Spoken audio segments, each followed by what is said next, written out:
Welcome back everybody to BTS Garage. Today we're going to rip into this 1966 Chevy Nova Pro-Street by AMT. Particular model. If you haven't done this one yet, looks like it comes with a spare engine stand, molded in blue, which we're going to have to clearly prime, but we're going to go with a candy apple color on this, I think. I'm not sure if I'm going to do the candy apple red or a candy apple blue. Haven't decided yet. Not sure what we're going to do with the interior. We'll kind of get along with that as soon as it comes to me. Depending on kind of what color I want to do it. This particular kit has 110 parts. And let's get into it. Let's get the box open here and see what it has in there for us. We'll get this all laid out. And we'll First thing I'm going to take a look at is the decal sheet. This is it. This is all it comes with. So everything else is going to be detailed. I'm not going to end up using this decal sheet. There's nothing on here that I don't think that I want to add to it. Tire setup. Comes with a couple drag slicks. Mind the dog in the background barking. They're not labeled, so there's no manufacturer on the drag slick. And then the front tires are a skinny tire. Same thing. There's no manufacturer's label on them. But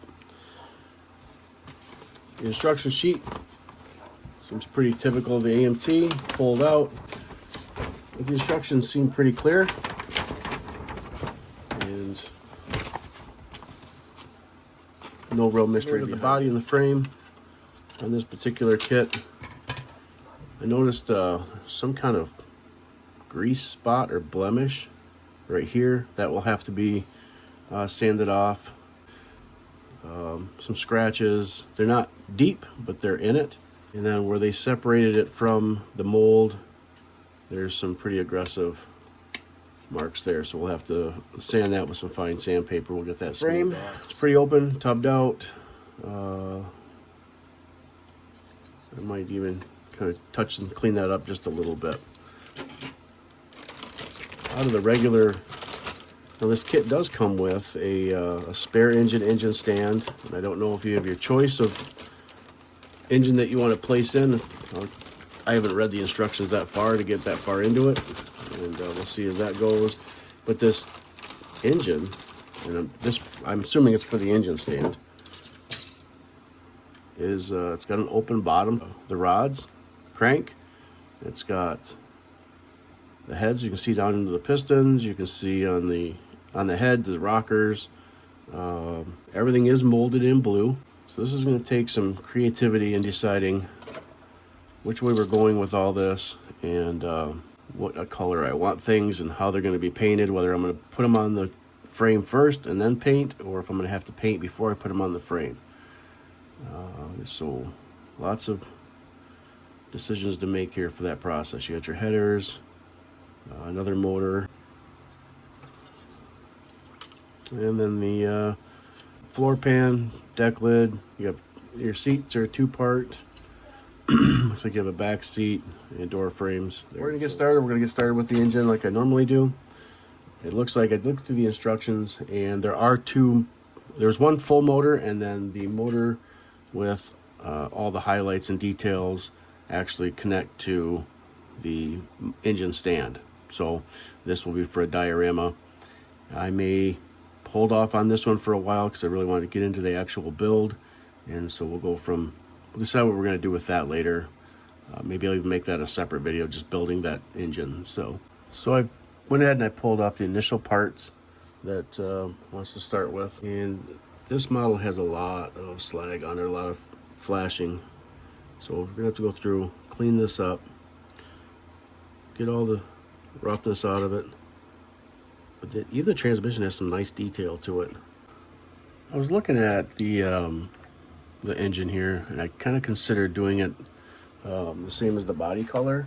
I don't get ready to paint the body until closer to the end of the build. The paint in this is going to be a two-part system for the body to spray the candy color, and so I could easily spray it blue, just like a pearl blue, but if I'm going to do that, I want to match the body color, and so I don't think I'm going to end up doing that. And so I'm considering just painting it aluminum or the Chevy orange. Otherwise, if I paint it the same as the body color, I have to put down the airborne silver.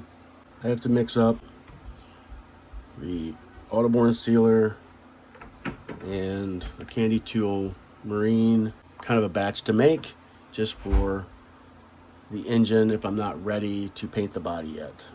So that's kind of where I'm stalled as far as what I want to do with that.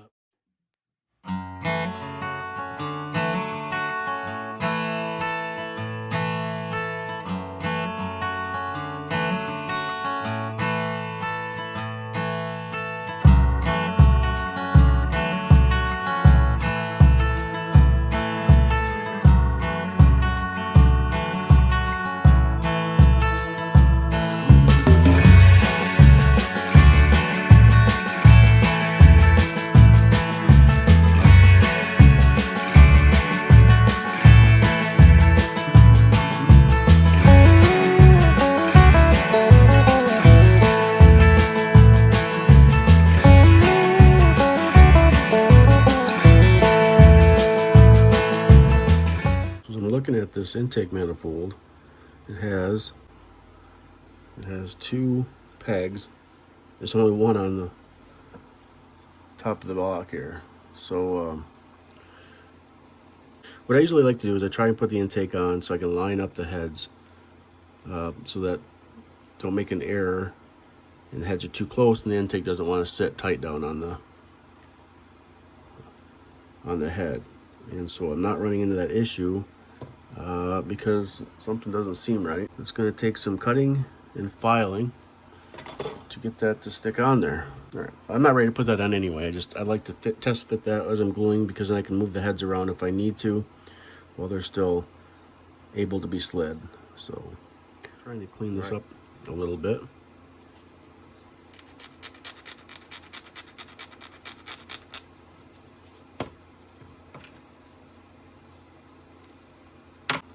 Test fit your stuff, guys. It's very important to, before you start gluing things on, before you get glue attached, line them up, and it's going to save you a whole lot of headache later and a mess. It's sitting a little bit. Okay, things are set up. Things are nice and tight now for the most part.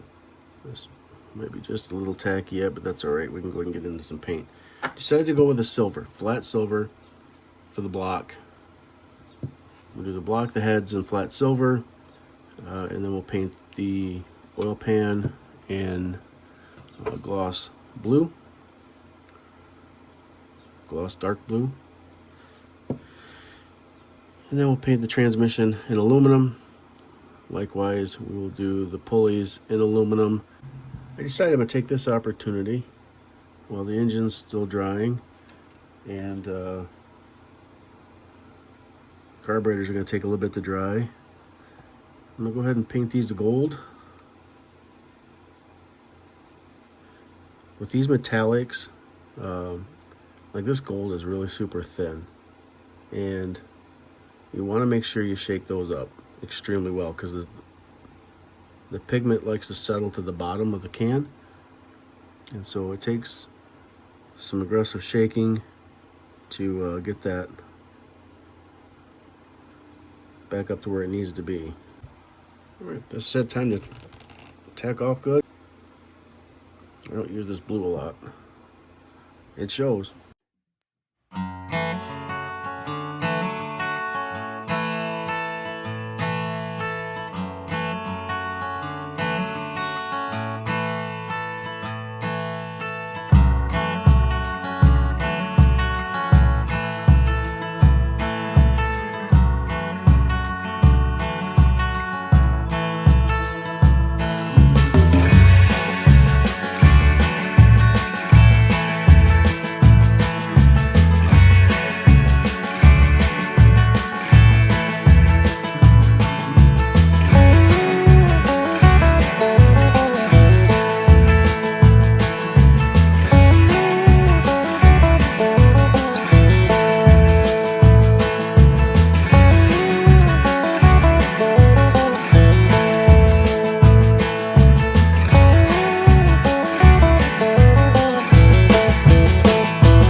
ahead here. My phone had died, and so that's what I used to record. I went ahead and got some of this, more of this stuff applied to the high raise, the valve covers, the intake, the plenum, carburetors, and the initial air cleaners. And I got that all on, put the fan on, painted the back side. I'll paint the front here in a little while. I still have the end of the transmission to paint, but I wanted to get some of this stuff on while I could still manipulate it. As you can see, I ended up rubbing off some of the silver paint right there, so that'll be a touch-up. Setting that aside, I worked ahead a little bit on some other stuff, just trying some different fitments, kind of put some things together, because I'm going to start working on the frame. I want to get the frame, do the frame rails, keep the frame rails blue, and then paint the underside where it'd be like the stainless. Steel would be all aluminum the rest of the way through, and then the highlights would be, cross members and stuff would be the blue. When I talk about fitment, before you glue, this is one of those pieces that it has like a little guide post in here, a flat piece that slides not in but just kind of lays in there.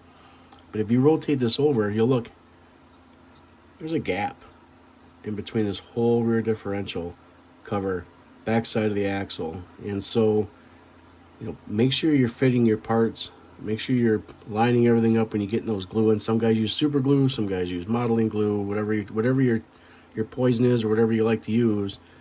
But just go over this really good and make sure that your fitment is good. Sand these parts down if you need to so they can fit properly. And in the long run, it's going to help.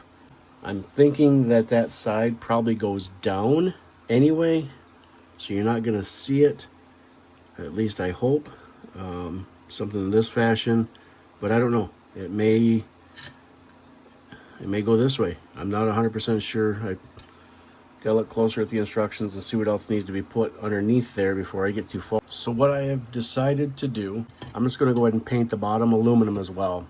How I'm going to achieve that, since I don't have aluminum, is I'm going to start off with, first I'm going to start off with an opaque white as a base coat, since I don't have primer. I'm going to start off with Wicked's, Createx Wicked Opaque White. Once that dries, I'll probably lay in, depends on coverage, we'll see what kind of coverage it gets. It may take 1-2 coats. My mix to make the aluminum is going to consist of pearlized Createx paint, number 5308. 3 parts of this. I'll come back with the white and mix in 1 part, and I'll come in with a drop or 2 of the W002 Wicked Black, just to take the shine down a little bit to give that brushed aluminum look. So since a lot of this is going to be aluminum, I'm going to go ahead and fit a lot of these parts. We're going to glue those in before we paint, and there is an abundance about a flashing on this model. So again, it falls right back to just taking your time, clean those edges up, and it's going to save you some heartache in the long run. It's tedious, I get it.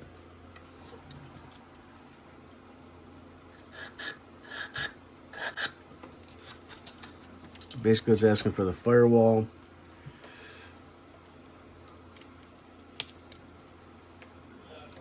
These 2 side pieces all to be glued in here. So like I said, we're going to work on that, and get back with you. Okay, I'm looking further at this. I'm going to assemble the entire front end. There is the control arms and the springs that are supposed to be black, and some of the master cylinder and steering box. However, I'm not sure if you can see this or not. These pieces are so tiny that I'm afraid if I don't glue them on first and I try and glue them over the painted surface after I paint them whatever color they're going to be, black or whatever, that I'm going to end up fighting with that process. So basically I'm going to assemble the front clip and get this all glued in and get this settled in, and once that happens I'll glue the lower control arms and springs in, the master cylinder and the steering box, and get those all set in too, and then I'll just end up having to come back in with a fine paintbrush and we will paint those. So I got everything pretty much cleaned up. It took me some time to work a lot of this flashing off, and to be honest with you, it wasn't the most easiest task. Right now I'm looking at the connecting points to see where I'm going to need to glue. So far these two edges here along the transmission tunnel look to be where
looks like, hold it up with this, that it sits down inside this little groove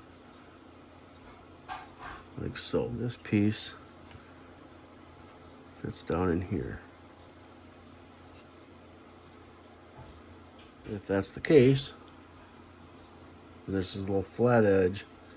This sits down inside this section here, so it's going to be kind of a piece that goes together all at one time. I'm going to take a dab up in here. I'm just going to let that sit for a second.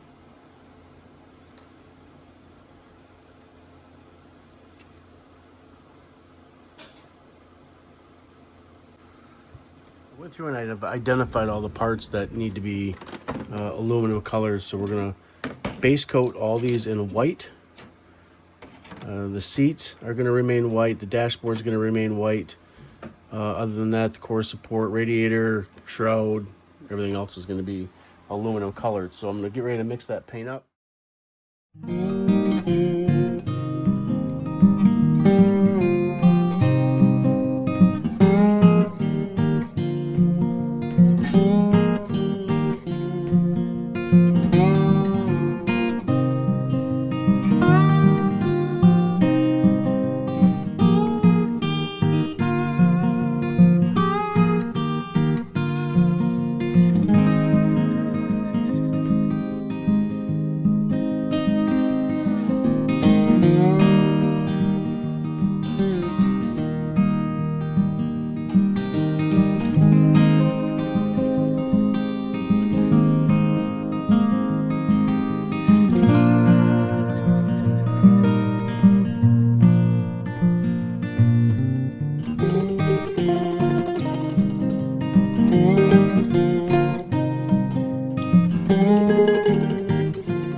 Got somewhat of an aluminum look. When I sprayed it, it was too white.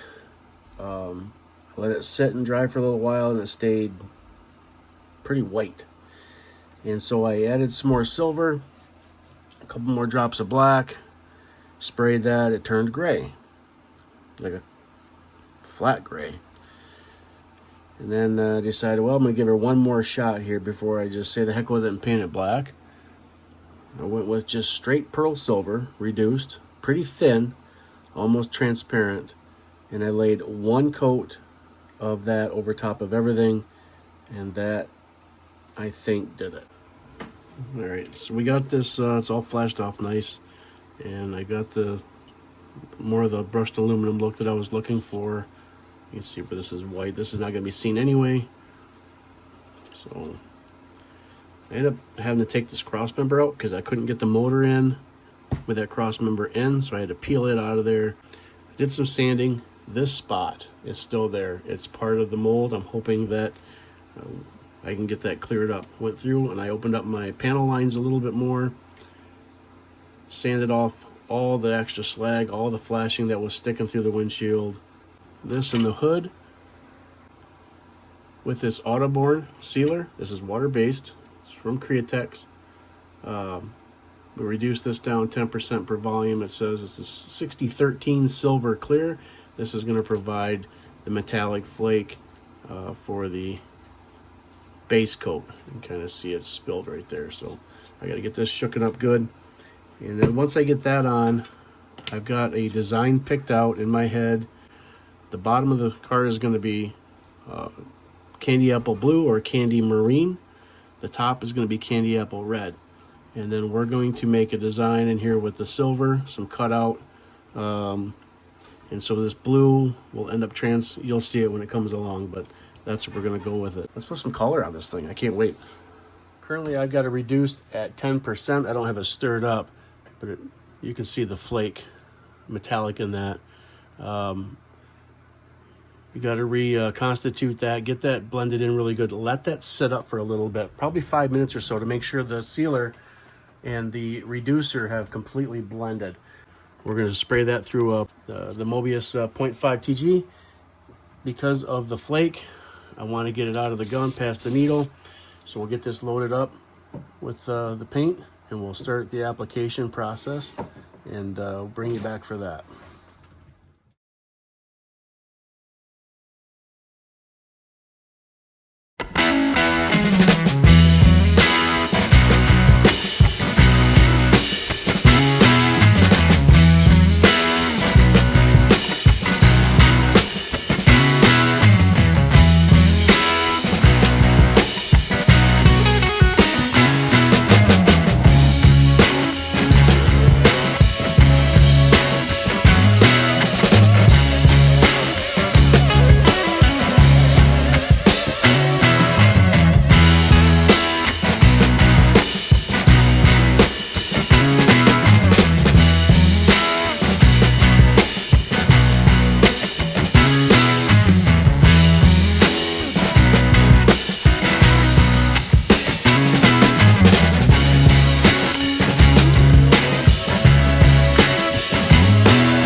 All right, recap you back in here. I want to show you this body now that it's the molds of the emblems. They end up coming out.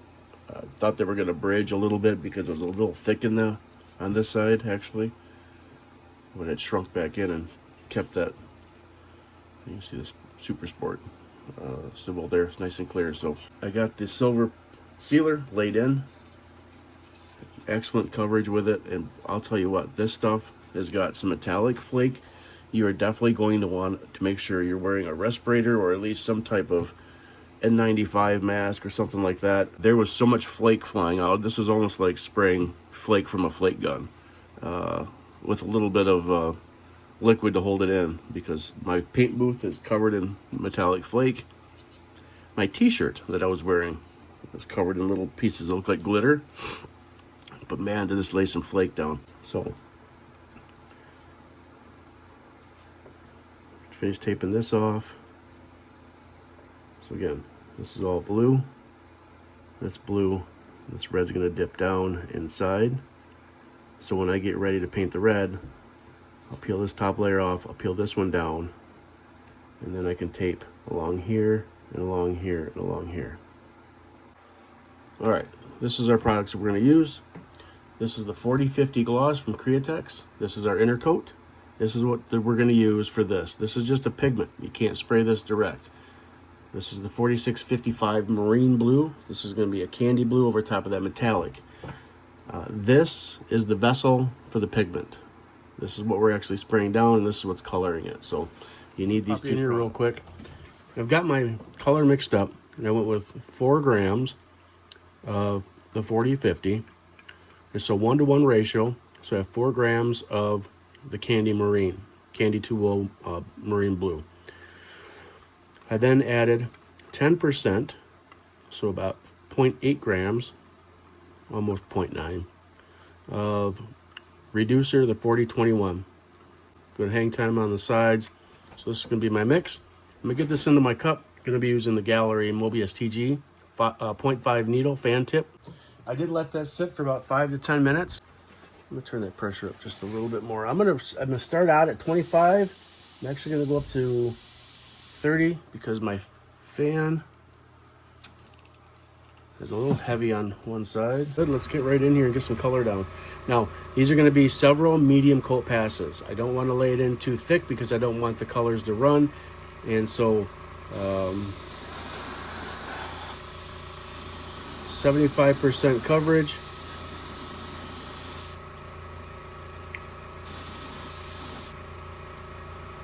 I better turn my fan on. Forgot about that. I'm going to say that's good for the first coat. Flip it around. About 2 to 3 inches away from the body.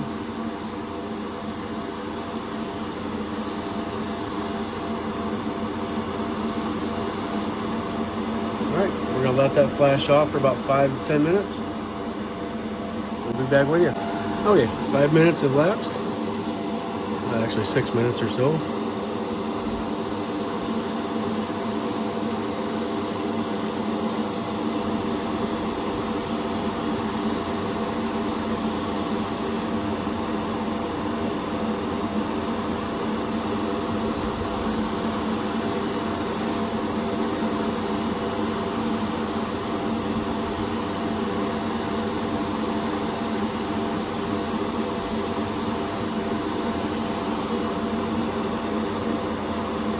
All right, I'm gonna give it one more.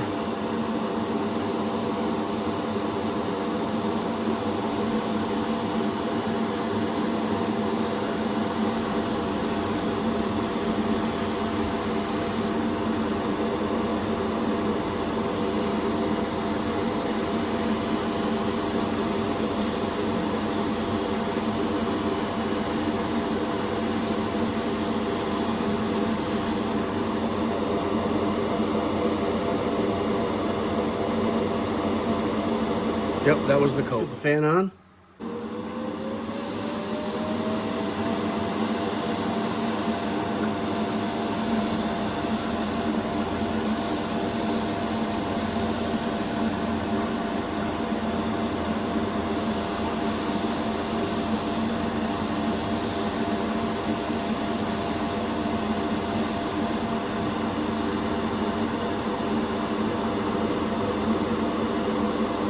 I have something right there, son of a gun.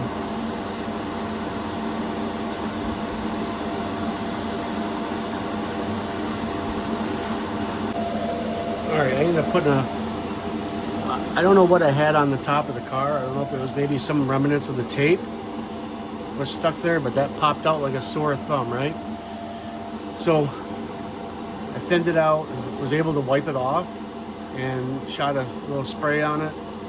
And in the meantime, I ended up giving it another complete coat. So we're gonna let this flash off, making sure I don't have any runs or anything anywhere.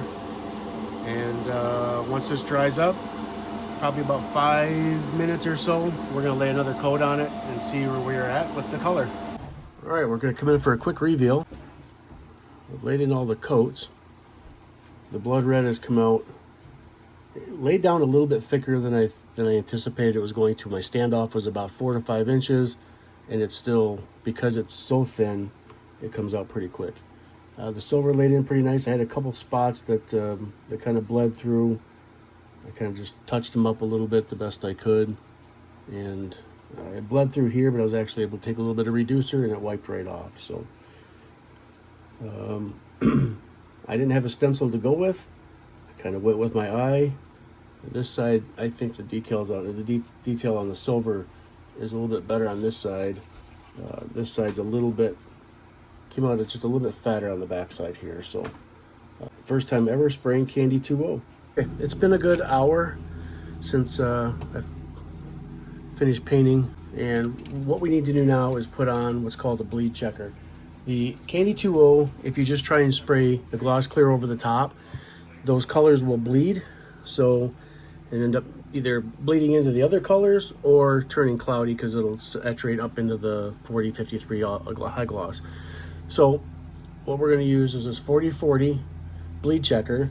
This is not reduced. This is poured straight from the bottle to the cup, and this takes about 2 coats, 2 medium, 2 coats of bleed checker, the 4040. It does dry somewhat to a matte finish.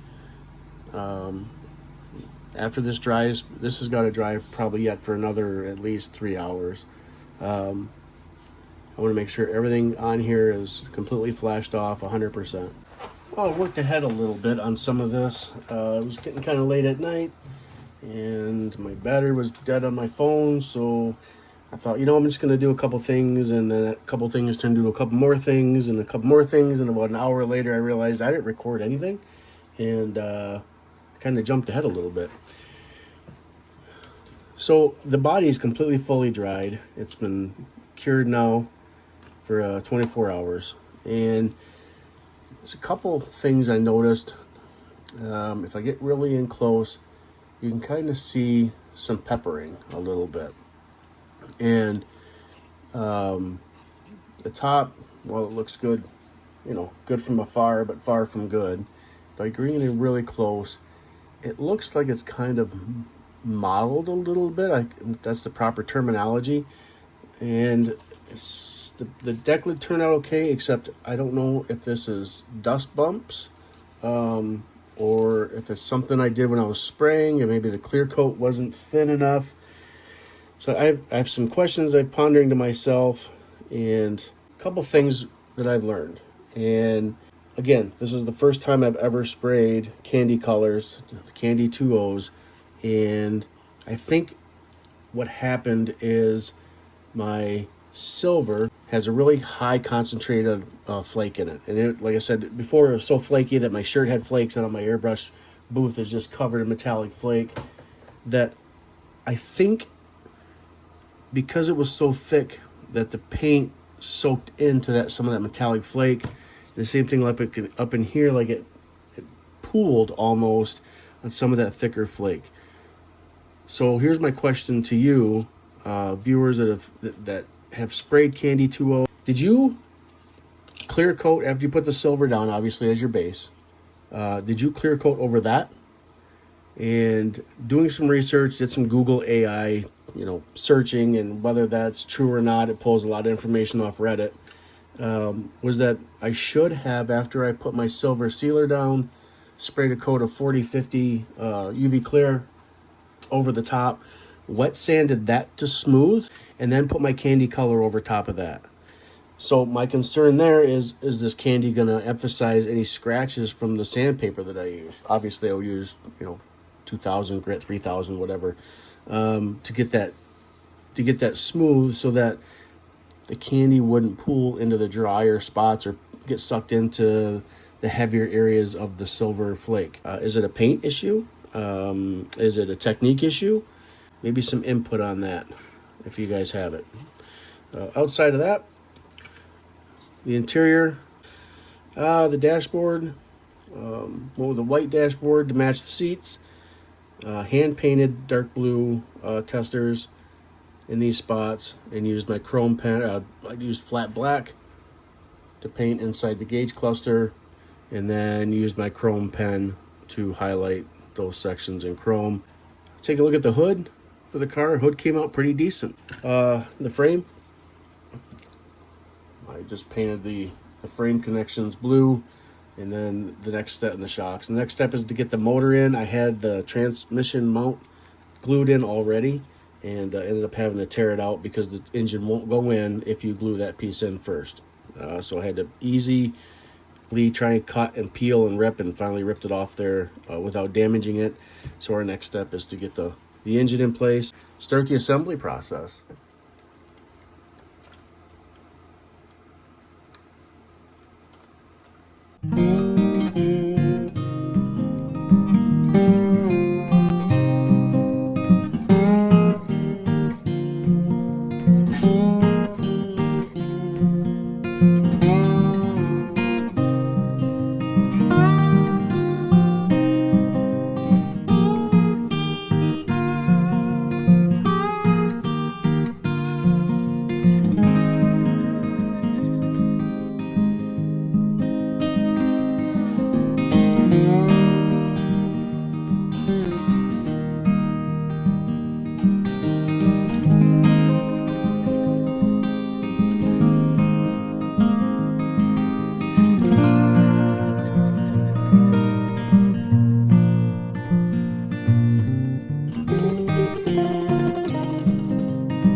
All right, I got it stuck. I got it fitted. I had to push down and in at the same time to get that forced in. It's still a slight on the tack side, and that's what lay down this towel. Let's check the glass fit. The first thing we want to do is lay in the glass to see where it's going to sit. Now, this doesn't sit the best, so I think what we're going to do here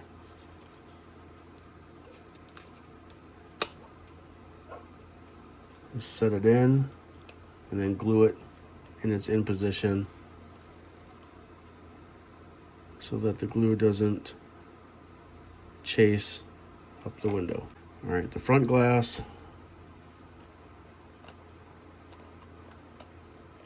I'm gonna lay it in.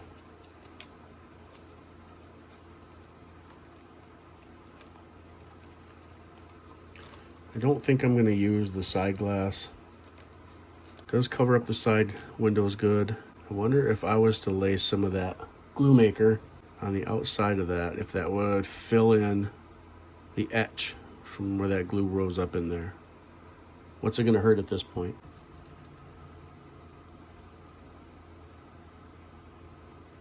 Oh my. Okay. Yeah, sure. Why not? Okay. Well, that was aggressive. That came out way faster than I thought it was going to. We're supposed to be able to make windows with this stuff.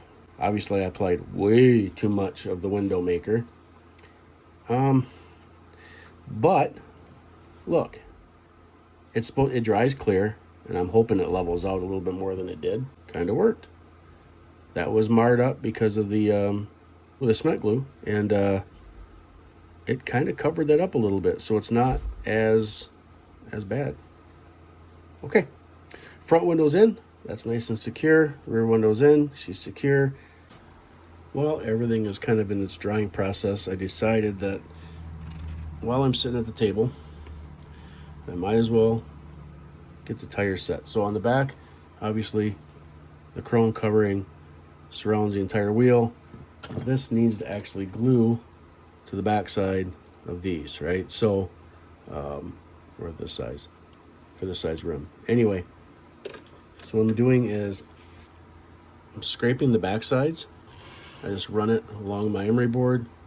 As I run it, I just kind of twist it at the same time. All I'm looking to do is get the chrome off. What I think I'm going to do is I'm going to set the wheel in. So let's see which sides I want to use. Side I want to use. Sometimes the molding, if there's quite a lip here, it's more rounded here. Yeah, that looks better. You see the lip on this side. All right, so what I'm going to do now is I'm going to lay the glue in. I try to do this on the inside of the rim so that way I don't slide it in and you get that glue on the side of the sidewall of the tire. And then you have, like what happens with the glass, you have this big smudge.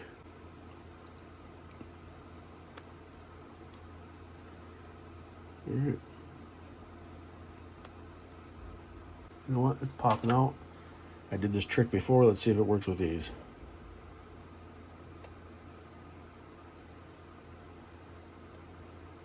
And it does. Love it. All right. These little clips, they go right around the tire. I picked these up at Hobby Lobby. Seriously, little bag of them. They got little rubber grips on the end of them.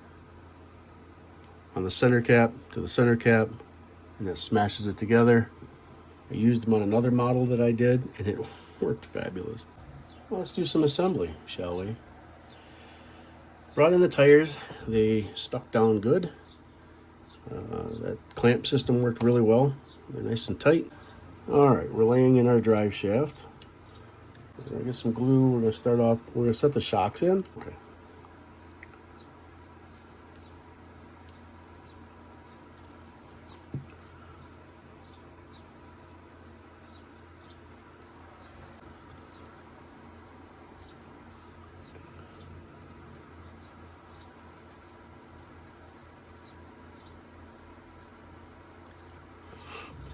Okay.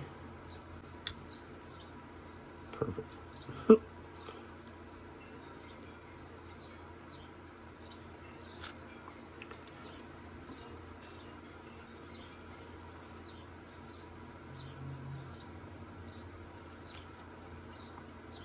So in the process of modeling, sometimes you just have to succumb to the idea that not everything is going to work out in your favor.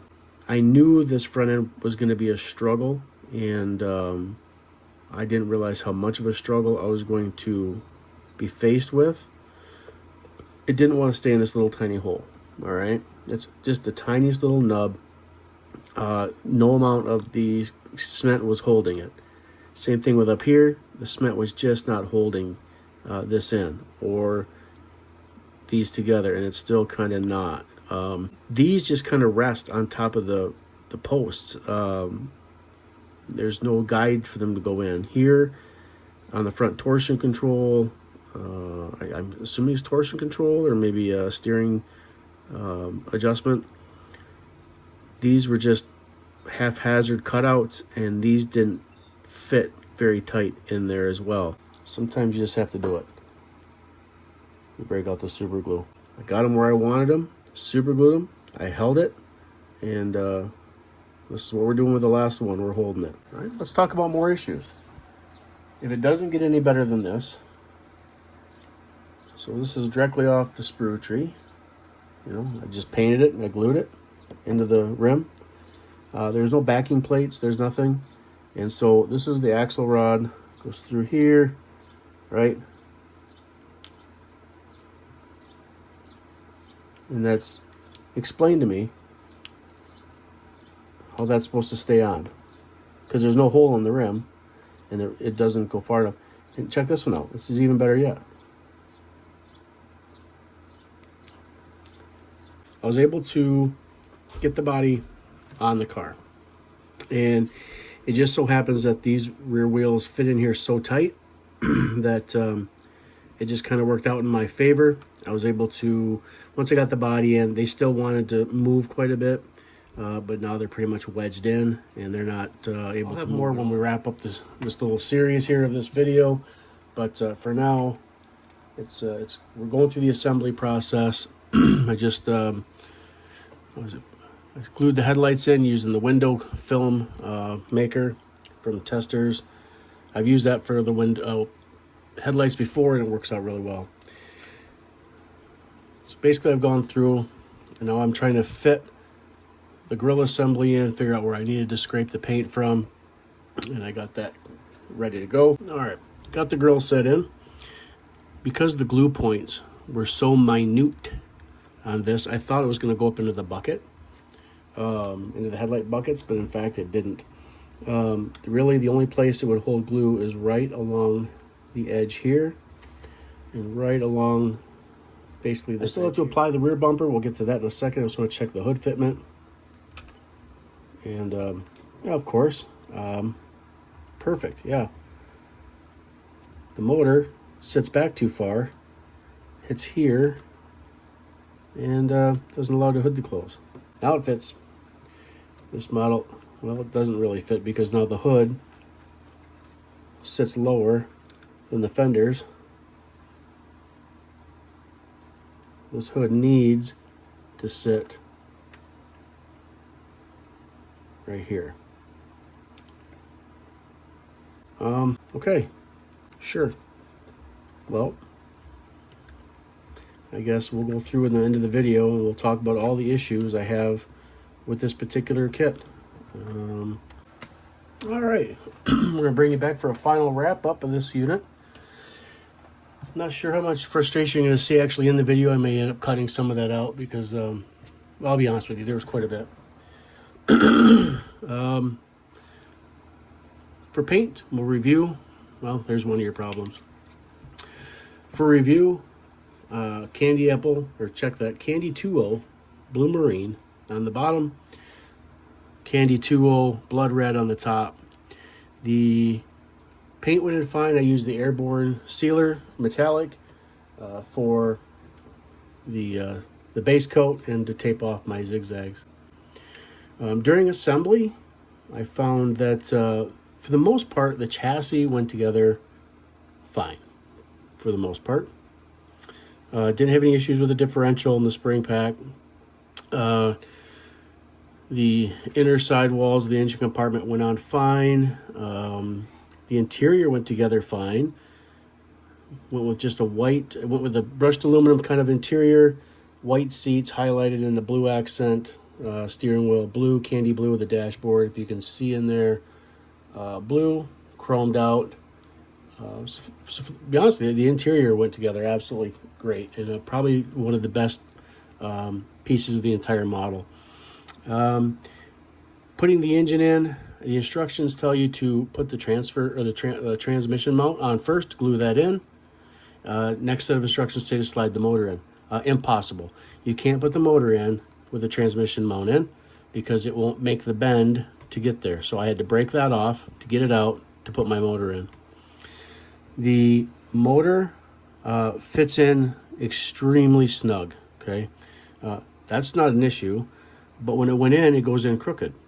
And if you look on the back side, the transmission is straight, but the motor itself is kind of cocked this way and then up. And so you can note that because the fan on the front is higher than the shroud. It doesn't even go into the shroud where it should be. And you can't move the shroud and the core support up because it mounts into the bottom of the frame. So that was an issue. The high-rise intake, got the carburetors all painted up. I made since they were chrome air intakes on the top. I used a marker, a Sharpie, and it ended up turning out to look like anodized. But as I sit and look, the intake, high-rise intake, actually sits crooked inside there as well. It doesn't have a good fit to the block. The parts on the parts tree has such a seam in there that I had to trim so much of it off just to get it, because it wanted to rock. And it was sitting there, basically wanted to rock back and forth on the top of this intake. Finally got it enough. The glue wasn't holding it in, even though I scraped the chrome off. I had the paint cut off. I ended up using super glue to get it stuck in there. So I got it stuck in there nice and tight. It was still crooked. I was going to deal with it, right? So then I go to put the hood on. The hood sits up like this because the motor, because it's up in the air, not sitting right, won't let the hood close. Well, I want the hood to close. I want it to look appropriate inside the cabinet, so I just took off that carburetor and that intake. I don't display it with the hood open anyway. At this point, I did. It is what it is. So then the hood now sits where it's supposed to, but lo and behold, look at the gap. I can put my tweezers right in the inside of it. I slid. This has got that live axle style. It's got the metal rod that goes in between, and it's supposed to fit snug inside the drum backsides here. I know it's in the video, and I'm not going to cut it out so you can see it. That rod fits so loosely in there that you could spin it around. It wouldn't even fit on the tires. So what do I do to fix that? I scrape everything down and I super glue the wheels straight to the axle, and that's where we ended up there. The other issue I had is this front section here. Now it tells you in the instructions not to glue the spindles, okay? The spindles have to be glued, otherwise both tires move completely freely and they flop around. Second part of that, they don't fit inside the pins very well. So after much and frustration, again, I broke out the super glue. This would not stay in. I super glued that in. These wouldn't stay in up here, so I had to super glue those into the little barely small tiny cutouts.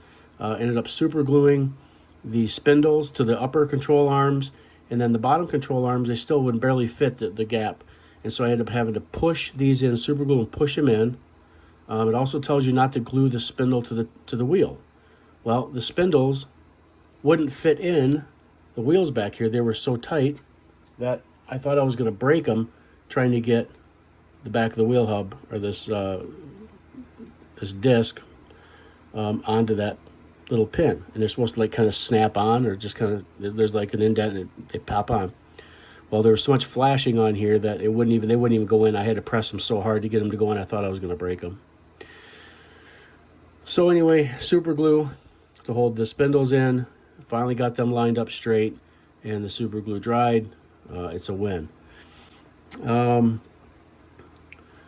There's no pins for the interior to fit into the body. There's no guideposts. So I tried to line it up the best I could with the interior door seam, with the exterior door seam. There's really no good places to glue that except right along the very top. And this may just be my model. You guys may have had better luck with yours.